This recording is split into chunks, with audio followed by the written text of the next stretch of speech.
Inner Voice, a heartfelt chat with Dr. Foojan. Hello, everyone. Welcome to the Inner Voice Show. I'm Dr. Foojan Zeine. I'm a psychotherapist and the author and originator of the Awareness Integration Theory. And hello to Sean, our director at our studio. This is a show about what matters most in our life, our minds, thoughts, feelings, actions, relationships, and our fulfillment in this beautiful journey of life. Today, I will share with you the tip of the week about feeling connected and included wherever you are in the world. And then I'm excited to bring you Debbie Godfrey, certified parent educator with over 30 years of expertise in the parenting education field. And through her business, Positive Parenting, she has been in schools and community centers around the world teaching parents and how to do positive parenting. In the Ask Me segment, I'll answer the question, am I committed? Am I in a committed relationship? And am I a committed relationship material? And then I'll bring you Dale Walsh, a coach for the families of those diagnosed with schizophrenia. He himself has been diagnosed for the past 46 years and has been episode-free for the past 29. And he lives single and very successful. Dale coaches through Live Love Method. Yes, Live Love Method. Please subscribe to my YouTube channel and podcast and connect with me through all of the social medias. Love to hear from you, your questions, your comments, and all of that. But first, here is the tip of the week.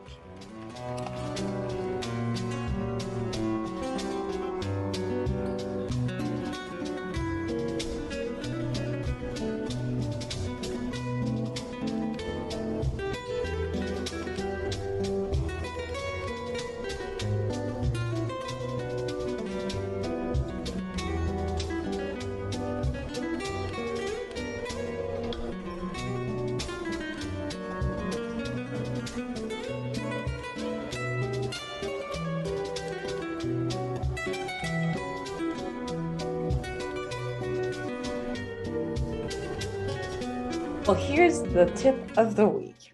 I just came back from Barcelona, Spain, and Lisbon, Portugal. I spent some days in Barcelona and then traveled to Lisbon, going back to Barcelona, and then coming back to US. So grateful to be able to travel again after a year and a half. Although there's much paperwork to be done for airlines and entrance to each country, but it was still truly worth it to be able to travel and experience the world again. Our promise with my husband was to see two countries that we had not seen before until we have visited all the major cities in every country on earth before we aged so much that we couldn't really enjoy all the traveling. And the pandemic took away almost 2 years of that opportunity. Oh, well, we're on back on track again, hopefully. And this will allow us to go around the world more and more with all the vaccinations and things that are happening. Traveling around the world reminded me of how much we are similar and how beautifully we're so different. As I sat in the restaurants in Lisbon and Barcelona, and I watched people from across the world with different colors, ethnicities, languages, religions, ideas, beliefs mingled, and they were all fine together. And although people have different types of belief system, but when you actually looked at just people kind of like hanging out together and everywhere, being beside each other, doing business with each other. And it was all great. So it all looked like as if we all belong together. I guess we all do. I also witnessed the tapestry of the differences that brought the beauty of different languages, culture, art, and every experience. As we sat in the restaurants everywhere around us, we were talking in different languages, and you couldn't even understand, but that showed that people were together, being who they were, being comfortable with who they were, and feeling safe in these areas to be, from wherever they were. There's pride in the air, interwoven with hospitality and warmth. The confidence of thousands of years of experience with the welcoming of anyone who wanted to join and honor their heritage and culture and art. Don't we all want to be seen, honored, cherished, and connected. And then what gets us separated is when we become exclusive in honoring and judging others. There's such a beauty in our inclusiveness, being welcomed into everyone's culture in the world, knowing that we are different and yet so beautifully similar, and wanting as a human being we're similar. We have the same needs, the same desires, the same wants. And then there's a beauty in each one of us that is different and can be honored. Knowing that we can learn so much from each other and everyone, regardless of their age, their ethnicity, religion, and where they come from. So, you know, the drill. I always ask the question so you can become aware of yourself. How do you see yourself differently from everybody else, even your own family, even people who are close to you, have the same genetic background? And then obviously too, how do you see yourself differently with people who are from different background, different religious, ethnicity, colors, cultures, countries, different languages? How do you see yourself though similar to others? People with the same genes, your family, friends, co-workers, people in your own community, and then go across the world. How do you see yourself different with people who have completely different color than you, different ethnicity than you? They speak different languages. They come from other countries. They even come from some countries where culturally you have heard that you guys have not always been the best of friends. But how are you similar to them? On what basis do you judge others? As I was sitting in the restaurant and constantly looking, and you find your brain come in with judgments. And then I started watching and wondering, where are these judgments coming from? How come when I look at someone, I have these categories? And it's not that the judgment had to be harsh, but it was more like just categories that were there that would show up. And I would just have a specific, let's say, way of saying, okay, people with black colors are this, or blondes are this, or brunettes are this, or this color of skin, or stereotypes that we all have. We all have it. We've been raised in communities that it's there. It's all over the place. So the point is not like, oh, I don't judge or I don't stereotype. It's like, what basis do I judge? And what basis do I do stereotype? And how is this beneficial for me? And it must have been beneficial at one point if you categorize it in your head. There's no wrong or right answer. This is more for you to be aware of yourself and see what does, because when you're aware, then you can pick and choose. If you're just doing this automatic, you live on automatic basis. On what basis do you think you're judged by others? And how can you feel included, being anywhere in the world and feel that you belong? How can you feel excluded from even being among your own family? You can go to Thanksgiving dinner as it's coming, and you could be among your own family and you're like, I don't know who these people are, but they have nothing to do with me. So how can you feel excluded? What happens? What are the differences and similarities with people who you feel excluded? Who do you need to be to feel included anywhere? Whether you choose to be there or not, but at least feel included. And it doesn't have to be always, well, they need to include me. It's more like, how can you be, and who do you need to be included anywhere? Sometimes it's us that we exclude ourselves in the name of, oh, that group excludes me. And maybe I'm the one who's first excluding them in my own brain, or exclude myself from them. And that's where the reflection shows. For more observational and integrative skills, go to my book, Life Reset, the Awareness Integration Path to Create the Life You Love. Thank you.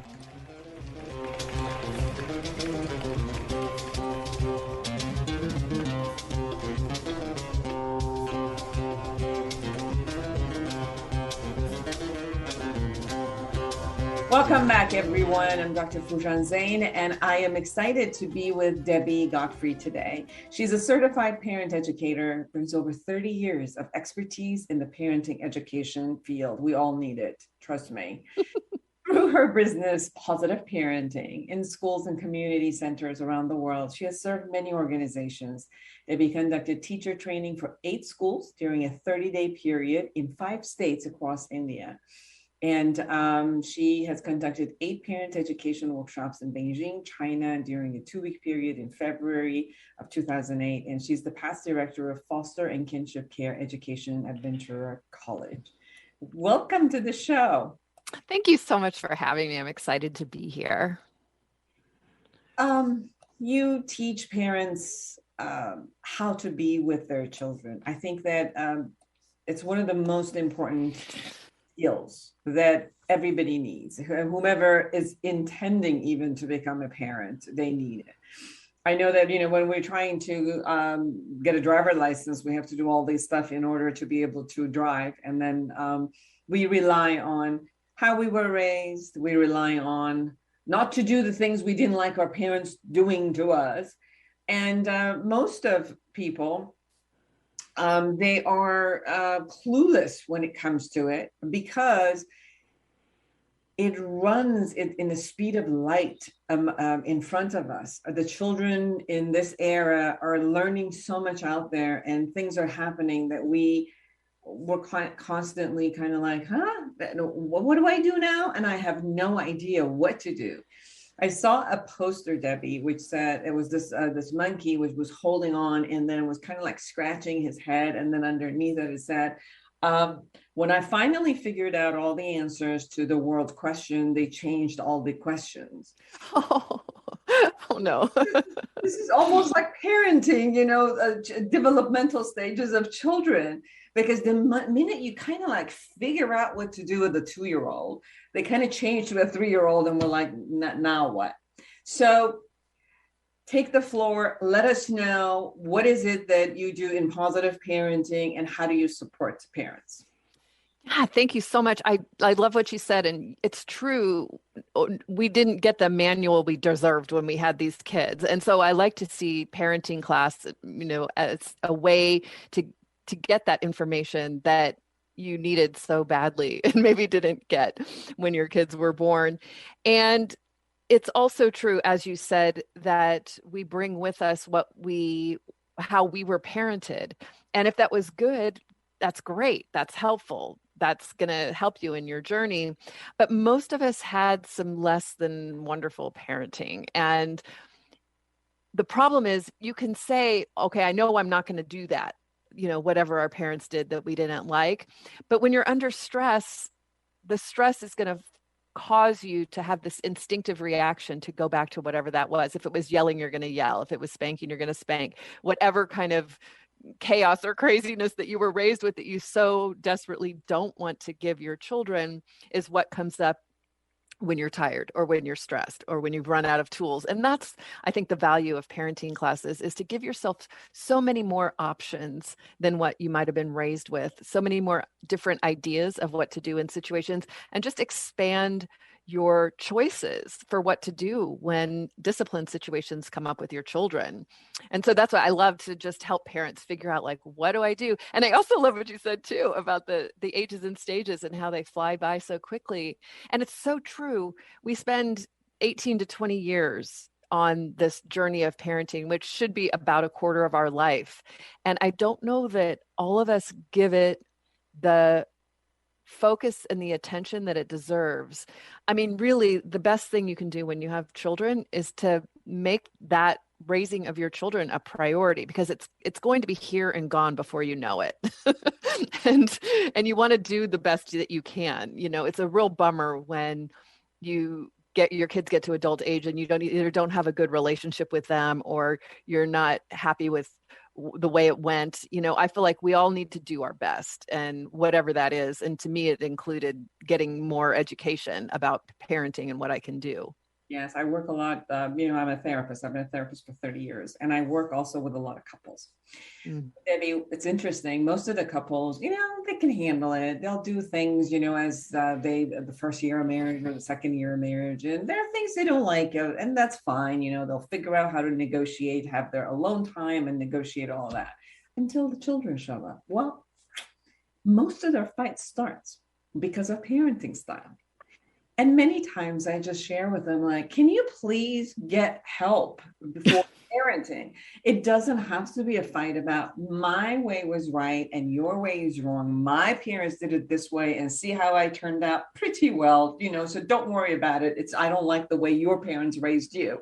And this fight goes back and forth. And a lot of times I'm like, you're not going to negotiate on this one. Can we just go to a parenting coach? Can we go to someone who's an expert in early development, and they can actually give you from the latest research that's out there and how to raise a child for this era, not the last era, but for this era, with everything that your children have to actually deal with.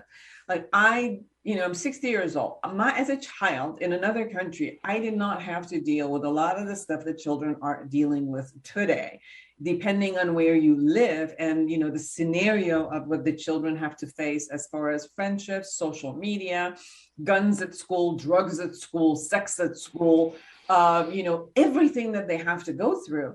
And it's very difficult for parents also to try to be one step forward about everything else that they have to do with their children. So they really, really need a lot of skills. You brought this concept of positive parenting. Can you share a bit about what that entails? Well, to me, positive parenting is a way to parent where you discipline and you correct your children's misbehavior when it occurs, but you do that without breaking their spirit. So without spanking, without yelling, without grounding, to find ways to discipline that corrects their behavior, but at the same time builds their self-esteem. So for example, when you're dealing with a power struggle, one of the ideas is to help your child find a useful way to feel valuable and powerful rather than this unuseful way that they're doing of defying us or not listening to us. And so we just go on and on with how can we find a better way to help this child behave in a way that's more appropriate right now. Because what they do is they figure out ways that are inappropriate to get their needs met, and all children need to feel loved, need to feel valuable, need to feel powerful, need to feel like they have a place, they need to experiment and explore, they need to be special. So they're going to either get those needs met through appropriate behavior or inappropriate behavior, but they're going to get them met through whatever works. And so many of us have come up with these dysfunctional ways of nurturing our kids that they think that they get those needs met by not listening, by not doing what we say. And so we can do much better if we learn the nuances of children. And just to pick up on what you were saying about couples, I love that because it's so true. And what happens is couples usually come to me with one of them is a little more strict and one of them is a little more lenient. And so the strict one sees the lenient one being lenient, so they get more strict. So the lenient one gets more lenient. And then you have two parents completely working against each other, which is a field day of misbehavior for the children. They love this. They get away with everything. And so my coaching for the parents in these circumstances, and half of the parents are going to hate this and half are going to love this, is that the parent who's too lenient needs to follow the lead of the parent who's more strict. And when you can set it up that way where the strict parent is feeling supported, what you do is the parents can work back toward the middle. So when the strict parent feels supported, they can let up a little bit. And then this more lenient parent can learn to set more boundaries and be more consistent from the firm parent. And so then they come, they're never going to be the same. We don't want the same parent. We're going to learn different things from each of them, but we're going to come into a middle range instead of being out here on the edges where we're working against each other. And it's amazing how quickly parents can come together when they make a plan like that. Very much. Two things as you were talking showed up for me. One is what you talked about, power struggle. And I think that every single human being obviously wants to experience their freedom. Every child, as they grow up, they want to experience their freedom of choice, wanting to learn and do things their way and figure it out their way. Obviously, it's the parents' job. Definitely it's their job to guide their child into some sort of structure and discipline in order for the child to move forward and learn and do all of that. And there's a piece that happens with the power struggle here where when parents usually have a guideline in their head that life should be this way, then obviously they will push the child to only be that way. And then they'll have this struggle from the child and they'll start the power struggle. The other way, also the off balance of I'm just going to follow whatever my child wants and I'll just allow the child to do whatever. I remember going to somebody's house and they had this beautiful, amazing, gorgeous home, and every wall had crayons on it. And it was like, oh, what a beautiful artwork. What happened? He says, yeah, we just, we are to the concept of the children have to do whatever they want.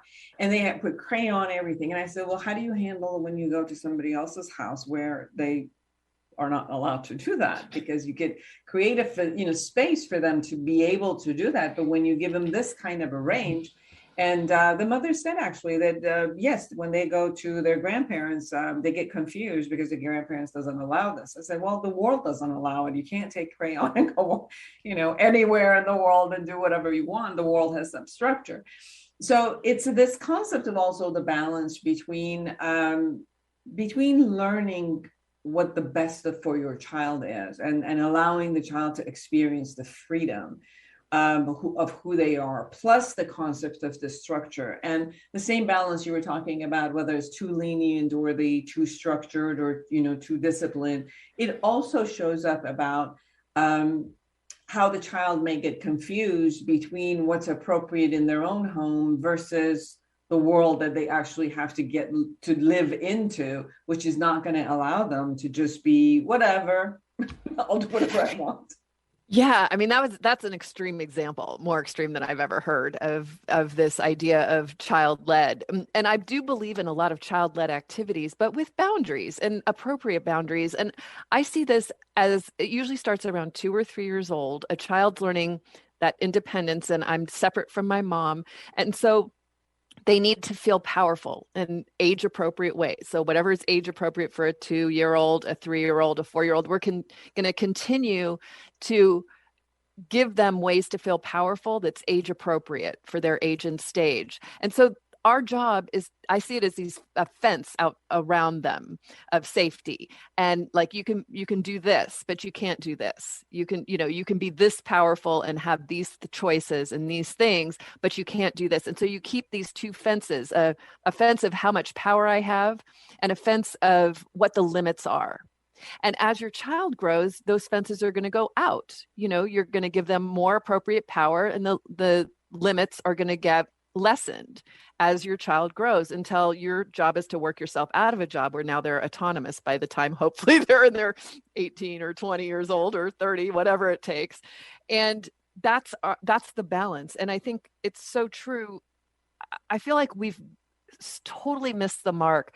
I like to relate this to democracy. It really is, because positive parenting is also democratic parenting. And yes, everybody has a vote and there's, majority rule, but then it's also a representative idea of ultimately, the president or whoever it is, the representative makes these decisions for us. And that, that's us, the parents.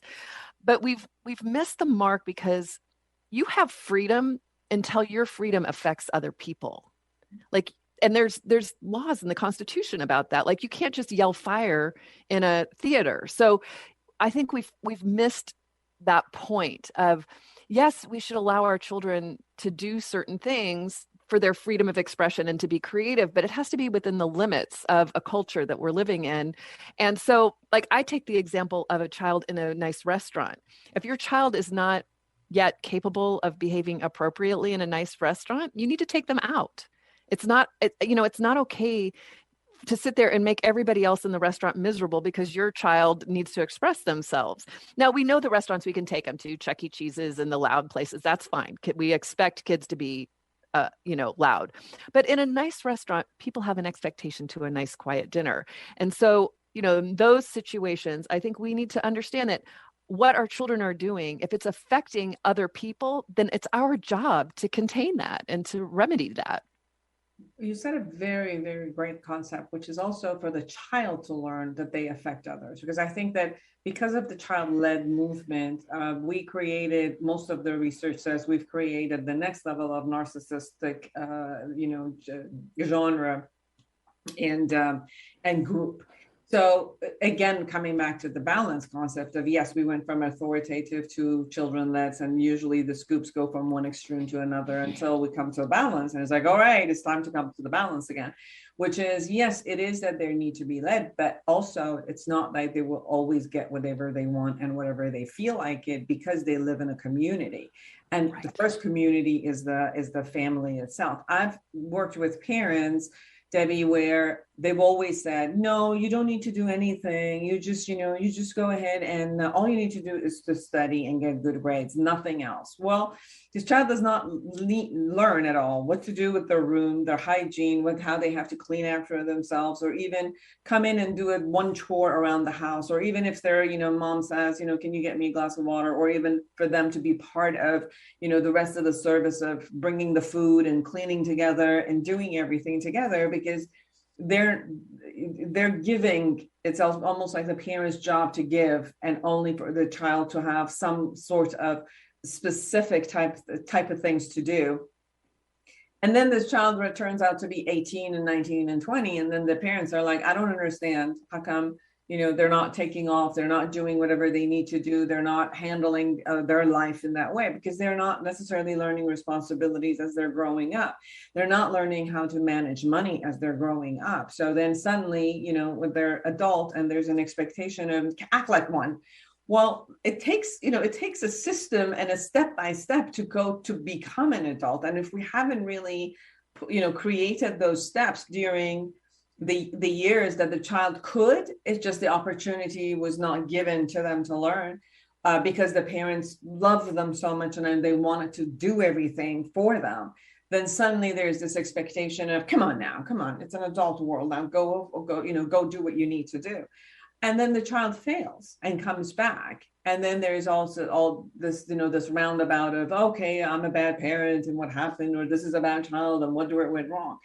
While looking at every stage, when a human being is ready to do something, for the parents to also allow the responsibility and give the responsibility for the child to practice, fail until they succeed to go to the next level. What are your thoughts on that? So many thoughts on that. Oh, yes.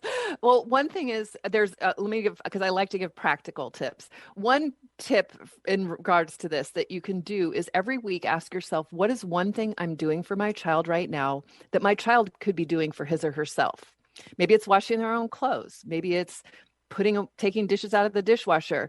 With children that are really little, they can make their own breakfast. If you take for a little 2 or 3-year-old a small thing of milk that's easily pourable and a small thing of cereal and put it at their level in the refrigerator, they can take those two things out and put them together, and how powerful they feel and how valuable they feel.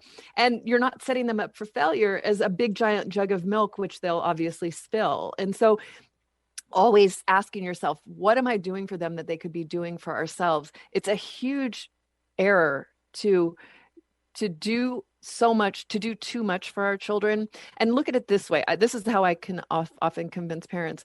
If you're doing for your children what they're capable of doing for themselves, you're robbing them of the opportunity to grow and to develop and to flourish.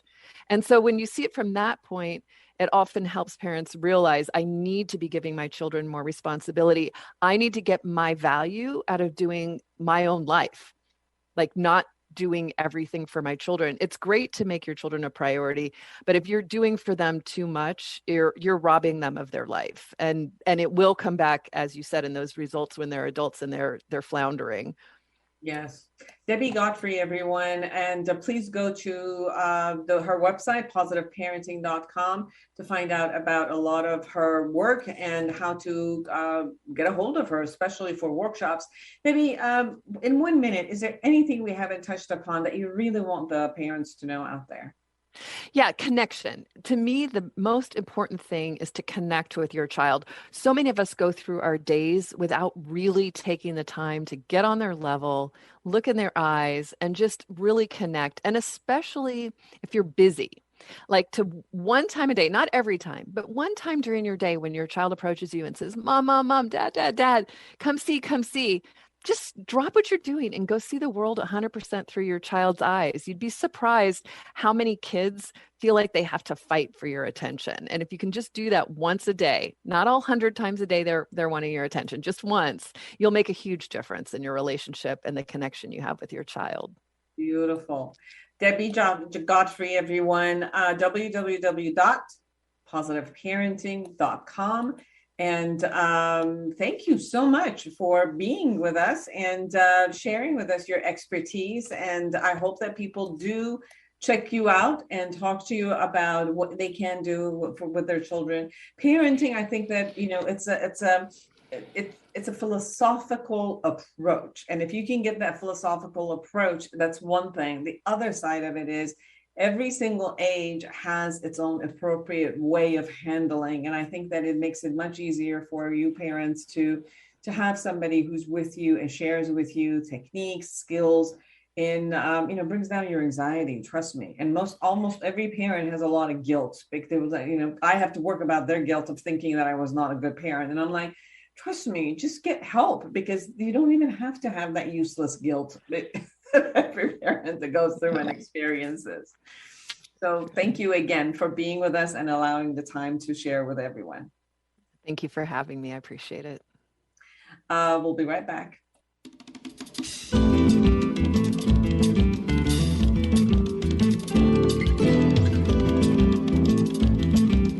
Well, here's the Ask Me segment. Thank you so much for sending me your questions. A 43-year-old female has asked that she's been married twice before, and she went into another committed relationship and she felt she was ready for a committed relationship. But after about 5 months being into the relationship, she just sees herself not interested anymore. She's not attracted anymore. She's not interested sexually. And she's kind of questioning herself. If I've had 2 divorces and I'm not able to, carry on another relationship, doesn't mean that I'm not committed to a relationship or I'm not never wanting to do that. Does it mean that I just want my freedom and I get frustrated or claustrophobic in a relationship? These are all good questions. And obviously I can't answer them without getting to know you more and exploring all of those. But if you've already been in multiple, deep relationships and it's not working, it is important for you to really, really see what is it about yourself that doesn't work in the relationship. Is it that you don't know really what you want and you get into relationships without assessing the person and seeing whether that person is the right person for you? And then you get in there and you get into a committed relationship, and afterward you assess and you're like, this is just not the right one. But it may not be that you're not committing. It might be that you're not choosing the right people in order to commit to. The other one is, do you have the skill for a committed relationship? It's very different at the beginning of the relationships, the honeymoon stages, the sweetness and the novelty of any relationship pulls people in. But it takes lots of different types of skills to maintain relationships and moving forward with it. So you might assess to see whether you have those skills or not. Or there's something that happens to you if you are actually, allowing yourself to commit to someone where you're feeling like my freedom is taken away. There's a behavior that you're doing and creating in this relationship after it goes for a while, and you feel suffocated. You don't allow yourself to just be you. Sometimes people act differently when they are in an intimate relationship than they are in a single life, as if they can't be free within a relationship. You certainly can. There's a lot of negotiations that has to be done like any other relationship, but you can certainly feel free and do what you need to do with the negotiation that you do with the other person. And if you're not able to do those negotiations, maybe you're not in the right relationship. So first assess whether you're choosing the right people for you. Write down a list of 100 items about your real desired relationship, like ideal relationship. And after you write those 100 items, just check to see if you're offering those, if you are capable of offering exactly what you're asking. And then when you go on dates and look at the list you wrote, and maybe nobody's going to match the 100, specifically, but are they getting an A or a B, based on your assessment? And then also check on your skills. What skills of negotiation, of compromisation, of giving gift, of, reconnecting with someone after you had a fight, and how to, the art of giving within those way of being where you could be who you need to be, and the other person can be free also, but then you can come together and share a life which works for both of you. And you may need to actually go to therapy and start looking at those skill-based. Thank you.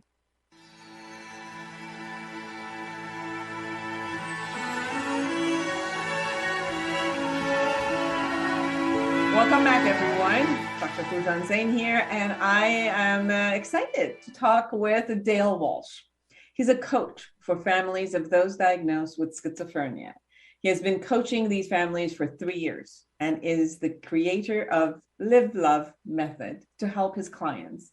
He's guided by the mantra, recovery is always an option.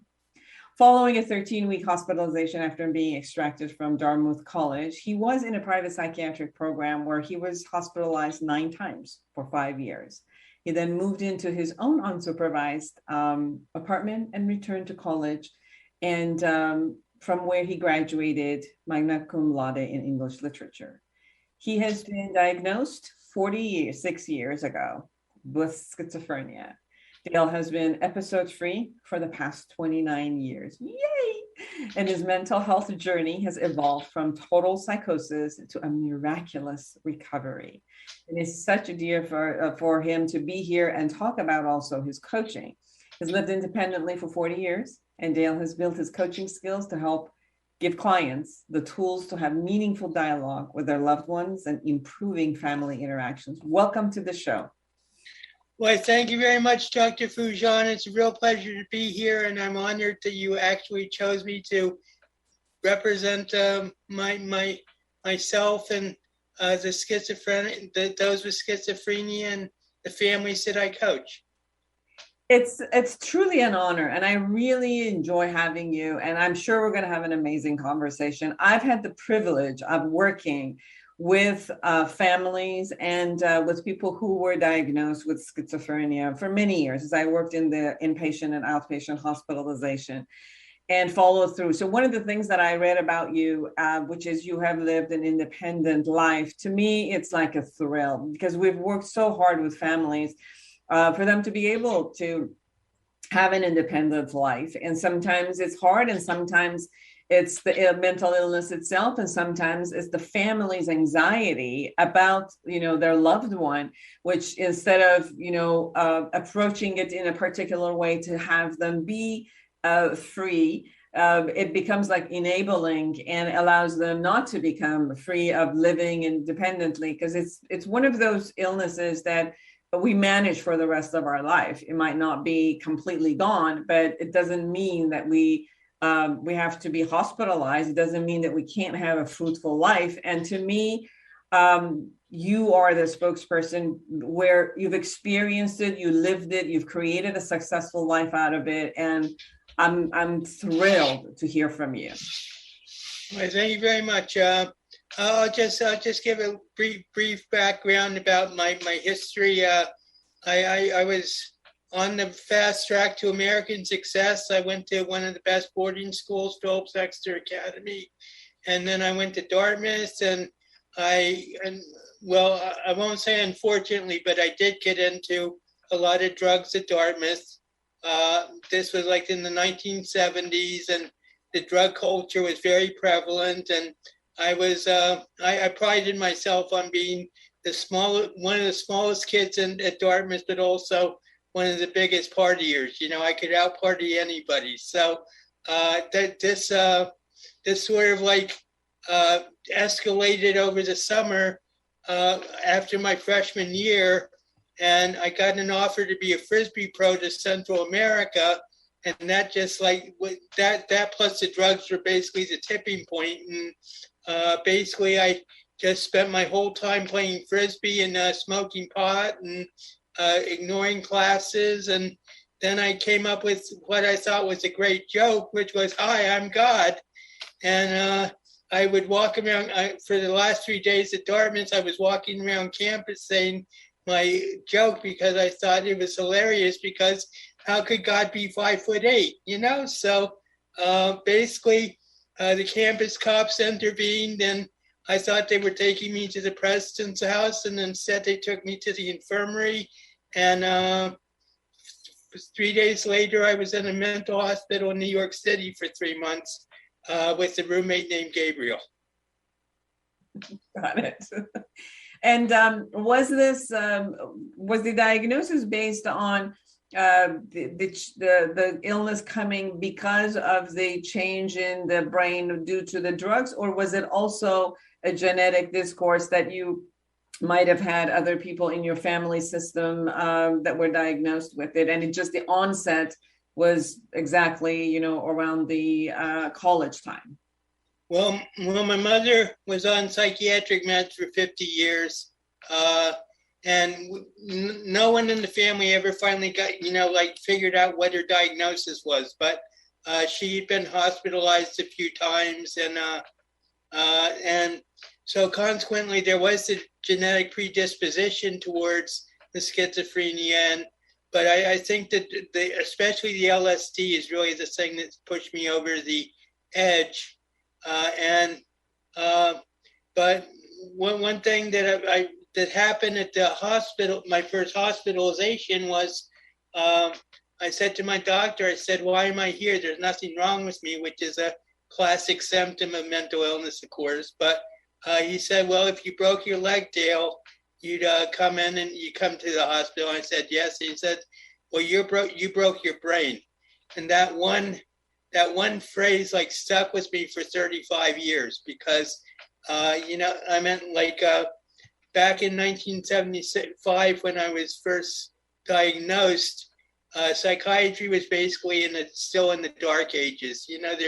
There's been so much research and so much, revelations about schizophrenia and all other mental illnesses in the last 50 years that, it's night and day. But ultimately, this belief that schizophrenia is something that you just have to cope with and, and deal with in the best way possible is something that I feel I've sort of debunked the myth. Please share with us debunking the myth.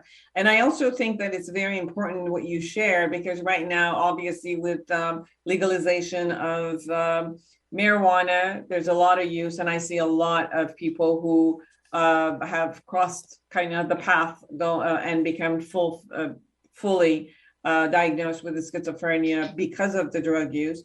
Plus that right now there's still also the next level of and the phase of bringing the psychedelics in, such as LSD and psilocybin, the magic mushroom. And it's this wave of everybody wanting to experience it, and they're, the wave of also legalizing it. So you touched upon two major drugs that it's very much prevalent around the youth and the college kids, and even, grown-ups at this point, which they're only seeing that it does, value in some level. And yet there's also the destruction level that shows up with it when someone doesn't match their body, or the way that they use doesn't match their body. Well, to be perfectly honest, Dr. Foujan, I smoked marijuana every day for 36 years. So basically, and my doctor, when I was in my program, it was a one doctor program for adolescents and young adults. And he would always say, "Dale, your nemesis is marijuana." And whenever he felt that I was going psychotic, that would be the first question he would ask. He says, "Are you escalating your use of marijuana?" And usually I wasn't, because I was just staying at the same level the whole time. But it's a very complicating factor, and especially in schizophrenia, because of the tendency of agnosignosia, where you're unaware of your symptoms, you're unaware of your illness, and so you think that nothing's wrong until you get put in the hospital. And actually, the last 4 times I was hospitalized, I put myself in the hospital but on the other hand, my fascination and my addiction to marijuana after a while, it stopped having an effect just because I'd been doing it so long. And also I knew myself well enough that if I was going off or I was going psychotic, I would be able to like place myself in the hospital voluntarily. But this believes that marijuana has like nothing to do with mental illness. I think I feel in my own case, I don't believe that anymore, because I feel that, you know, I would have been in much better shape, not only, you know, psychically, but also socially with my family and with my friends. I mean, my mother blamed my whole mental illness on marijuana, which I thought was a little unfair, because it was actually the LSD that I think that like threw me over the edge. But there's, I mean, it is a complicating factor. It might not cause you to go psychotic, but it does definitely complicate things, especially if you're following a strict, if you're compliant with your medication regimen. Absolutely. Because the drug, the marijuana and the other drugs are like counterproductive to what the medication is trying to do. Absolutely. You shared about debunking the whole concept. Can you share a little bit about that? About the broken brain? Yeah. Well, I feel that in my own experience, I mean, I never hallucinated in my life. My whole schizophrenic diagnosis was based upon delusion. And I think that it's very important for seriously mentally ill people to get beyond the agnostic and like have insight into the illness, even if they don't believe it. But you know, I mean, I was very fortunate in the amount of therapy and the caring of my therapist and the love of my family and everything. But I think that love of family and being able to dialogue and to for the diagnosed to be able to speak his mind and really express himself is like just as essential as any medication to recovery. And you know, when I tell people, a lot of people, when I tell that, you know, even professionals, when I tell them that my doctor told me that my brain was broken, they're like scandalized, because, you know, I mean, every brain, not only is every brain unique, but also every brain is always growing. You know, I mean, they used to think when I was first diagnosed that the brain didn't grow after the age of 25, but now with neuroscience and everything, people are like realizing that the brain is always evolving. So, you know, the idea of a permanently broken brain and a helplessness towards the illness is not true, I don't believe. And Dale, when you say that you've had your last episode 20 some years ago, and that means that you have been psychosis and delusion free for the past 20 some years, and you are on medication for that? Well, I for 40 years, I was on 30 milligrams of Prolixin, which is a major antipsychotic medication, first generation antipsychotic. I was on 30 milligrams a day. And in the last 4 years, I titrated it down to 5 milligrams a day. So, and without adverse effects. So, but I think that's because I finally reached a point where I was like so at ease with myself.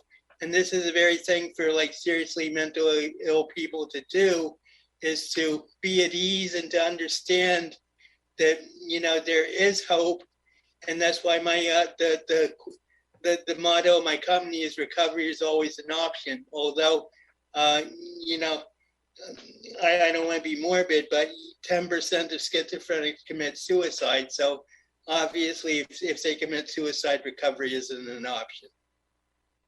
Well, I think when I've worked in the hospital, a lot of times the people who have is because they finally came out of the denial of the illness, but they couldn't come to grips with now how to deal with the illness, and then it became hopeless and they committed suicide. But I think I love what you said, which is not only when the person acknowledges that this is an illness that I need to manage and take care of myself like any other illness. If I had diabetes, I would have to take care of myself for the rest of my life in the way that I eat right, or, if I need to use insulin or any of those. If I have high cholesterol, I have to take care of my, all of my life about what do I eat and the anti-cholesterol medicine that I have to take. And the same thing is when it shows up in the mental illness, when I come to terms with it, instead of being in denial of it, then coming to terms with it and then taking care of my body, taking care of my brain.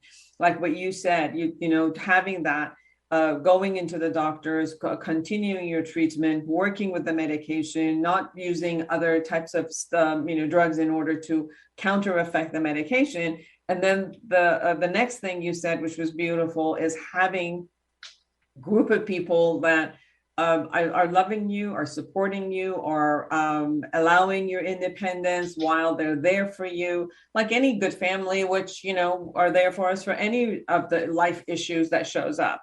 And not to kind of debilitate someone or work with them as if like they're non-human because now they have an illness, and to allow them to be able to live their best strength. And I'm hearing that you were able to live your best strength. So you did go back to school, you finished it, and then, you created, based on your own experience, a coaching a business to be able to help the person who needed it and the family who needs it.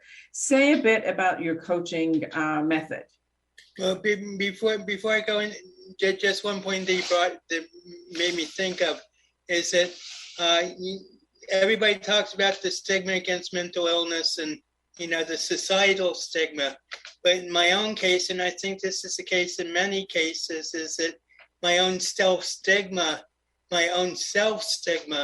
was the thing that really prevented me from recovering. And that, I felt so much guilt and shame, not only because I felt that I'd sort of brought on my illness myself through my drug use, but also just like the stigma that people would give me, they'd say I'm crazy.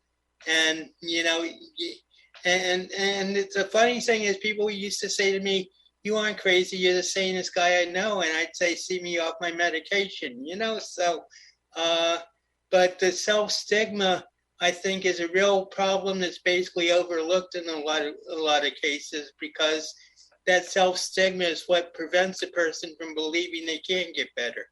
Yes, and even going and helping, getting help for themselves. Right. So we have about kind of 1 minute, and I really want to give you that type of space. So you talk about what you do in your coaching business. Well, when I first started coaching, I was sort of like adrift at sea, but basically I've developed what I call the Live Love method, which is learn, integrate, validate, explore, and then listen, observe, value, and express.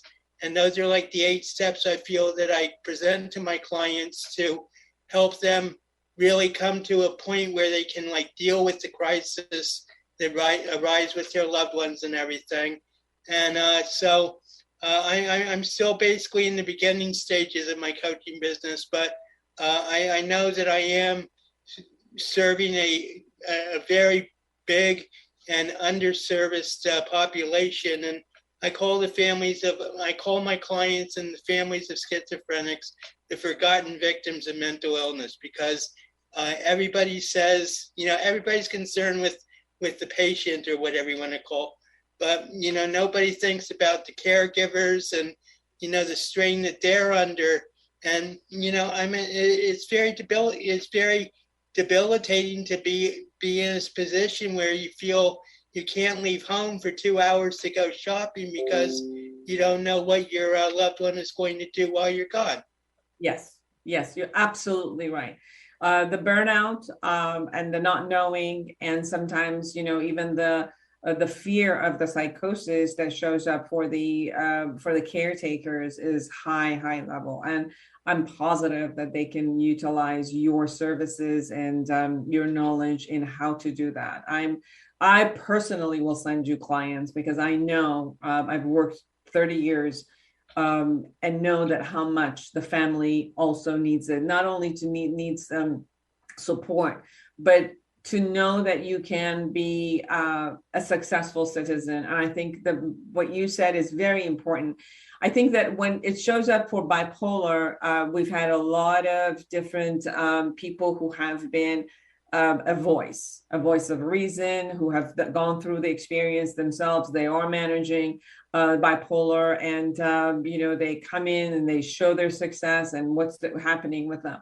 We haven't had many people who have been struggling with schizophrenia and have been able to come in and do this. So you're doing a great service by sharing your vulnerabilities, your illness, your strength, your resilience, the way you manage it for everyone. So thank you for doing that. Well, thank you very much for having me, Dr. Foujan. It's been a real pleasure, and maybe I can come in again and further elucidate on my journey a little bit. Especially since your book is coming out. So please let me know. We want our audience to have an opportunity again to have a chance to get your book. So when your book is out, let us know, and we want to have you on the show again. Everyone, Dale Walsh, find him at DaleWalsh.com. And I also have a phone number.